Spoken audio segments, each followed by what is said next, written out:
இந்த வீடியோவில் நீங்கள் பார்த்தீங்கன்னா 2 பேர் வந்து ஒரு இளநீர் கடையில் இளநீர் குடிச்சிட்டு இருக்காங்க. கொஞ்ச நேரம் கழிச்சு பார்த்தீங்கன்னா ஒரு ராணுவ வீரர் வந்து அந்த இளநீர் கடைக்கு வராரு. வந்துட்டு எனக்கு இளநீர் கொடுங்க அப்படின்னு சொல்லிட்டு அந்த அம்மாட்ட கேட்குறாங்க. அந்த அம்மாவும் இளநீர் வெட்டிட்டு இருக்காங்க. கொஞ்ச நேரம் கழிச்சு பார்த்தீங்கன்னா அந்த ராணுவ வீரர் வந்து சல்யூட் அடிக்கிறார் அந்த அம்மாவுக்கு.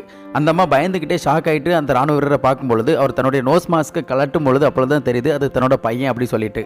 அந்த அம்மா ரொம்ப ஃபீல் ஆகி அழுகிறத நம்ம பார்க்குறோம். நம்முடைய வாழ்க்கையில் நமது அம்மா தான் நமக்கு வந்து வாரியர். நம்ம குழந்தையாக இருக்கும்போதுலேருந்து இப்போ வரைக்கும் நமக்கு பாதுகாப்பாக இருந்து நமக்கு தேவையானது எல்லாத்தையும் செஞ்சு தன்னோட வாழ்க்கையை தியாகம் பண்ணி நம்மளை வளர்த்து ஆளாக்கி இன்னைக்கு வரைக்கும் நம்மளை வாழ வச்சிருக்கிறது பார்த்திங்கன்னா நம்மளுடைய அம்மா தான். அதனால் அம்மாவோட பாசம் எப்பொழுதுமே வந்து தனித்துவமானது அப்படிங்கிறதுல எந்த ஒரு சந்தேகமும் கிடையாதுங்க. அதனால் அம்மாக்களை போற்ற மறக்காதிருப்போம்.